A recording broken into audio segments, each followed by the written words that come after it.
Welcome back to my YouTube channel.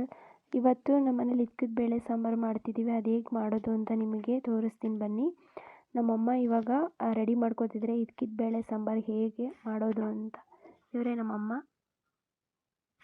ಇಕ್ಕಿದ ಬೇಳೆ ಸಾಂಬಾರಿಗೆ ಬೇಕಾಗಿರುವ ಸಾಮಗ್ರಿಗಳು: ಕಡಲೆ, ಕೊತ್ತಂಬರಿ ಸೊಪ್ಪು, ಒಣಮೆಣಸಿನ್ಕಾಯಿ, ಈರುಳ್ಳಿ, ಕಾಯಿ ಮತ್ತು ಧನಿಯಾ ಪೌಡರ್.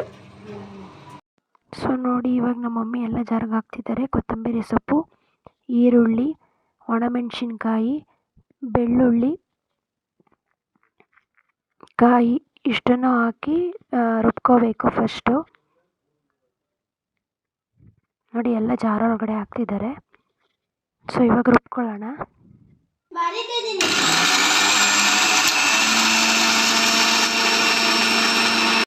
ಈ ಅಷ್ಟು ಐಟಮ್ ರುಬ್ಕೊಂಡಿದ್ಮೇಲೆ ನಾವು ಧನಿಯಾ ಪೌಡರ್ನ ಆ್ಯಡ್ ಮಾಡ್ಕೋಬೇಕು. ಸೊ ನಮ್ಮಮ್ಮ ಇವಾಗ ಧನಿಯಾ ಪೌಡರ್ನ ಹಾಕ್ತಿದ್ದಾರೆ. ಅದಾದಮೇಲೆ ಸ್ವಲ್ಪ ನೀರನ್ನು ಆ್ಯಡ್ ಮಾಡಬೇಕು.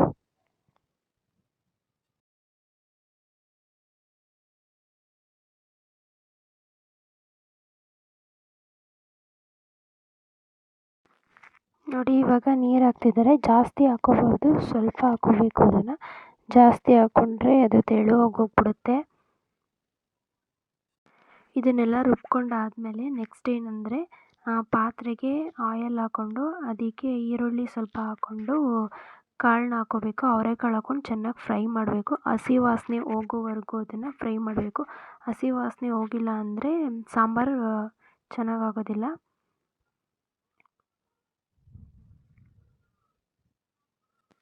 ಸೊ ನೋಡಿ, ನಾವು ಇವಾಗ ರುಬ್ಕೊಂಡಿದ್ವಲ್ಲ ಮಸಾಲೆ, ಅದನ್ನು ಕಾಳಿಗೆ ಹಾಕಿದ್ದೀವಿ. ಅದು ಮಸಾಲೆ ಸ್ಮೆಲ್, ಹಸಿ ಸ್ಮೆಲ್ ಹೋಗೋವರೆಗೂ ಸ್ವಲ್ಪ ಫ್ರೈ ಮಾಡಬೇಕು.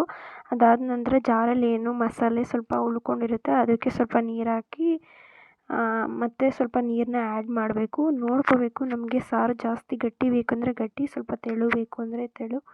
ಆದಷ್ಟು ಗಟ್ಟಿ ಇದ್ದರೆ ಸ್ವಲ್ಪ, ಜಾಸ್ತಿ ಗಟ್ಟಿ ಇದ್ದರೆ ಚೆನ್ನಾಗಿರಲ್ಲ. ಸ್ವಲ್ಪ ಮೀಡಿಯಮ್ ಆಗಿದ್ದರೆ ಚೆನ್ನಾಗಿರುತ್ತೆ ಸಾಂಬಾರು. ಜಾಸ್ತಿ ತೆಳು ಆದ್ರೂ ಚೆನ್ನಾಗಿರಲ್ಲ, ಜಾಸ್ತಿ ಗಟ್ಟಿ ಆದ್ರೂ ಚೆನ್ನಾಗಿರಲ್ಲ. ಸೊ ಒಂದು ಕನ್ಸಿಸ್ಟೆನ್ಸಿಲಿ ಇದ್ದರೆ ಚೆನ್ನಾಗಿರುತ್ತೆ ಸಾಂಬಾರು, ತುಂಬ ಟೇಸ್ಟಿಯಾಗಿರುತ್ತೆ ಇದು. ಸೊ ಮುದ್ದೆಗಂತೂ ಒಳ್ಳೆ ತುಂಬ ಕಾಂಬಿನೇಷನ್ಸ್ ಇದು. ನೋಡಿ ಇವಾಗ ಕುದಿ ಬರ್ತಿದೆ. ಒಂದು 3-4 ಸಲ ಕುದಿ ಬಂದಾದಮೇಲೆ ಸಾಂಬಾರು ಚೆನ್ನಾಗಿ ಕಾಳು ನೋಡಬೇಕು ಬೆಂದಿದೆಯಾ ಇಲ್ವ. ನೋಡಿ ನಮ್ಮಮ್ಮ ಮುದ್ದೆ ಮಾಡ್ತಿದ್ದಾರೆ. ಮುದ್ದೆ ಆದಮೇಲೆ ನೆಕ್ಸ್ಟ್ ಮುದ್ದೆ ಇಟ್ಕೊಂಡು ಊಟ ಮಾಡೋದೇ. ಇದು ತುಂಬಾ ಚೆನ್ನಾಗಿರುತ್ತೆ. ಮುದ್ದೆಗೆ ಮಾತ್ರ ಈ ಸಾಂಬಾರು ತುಂಬಾ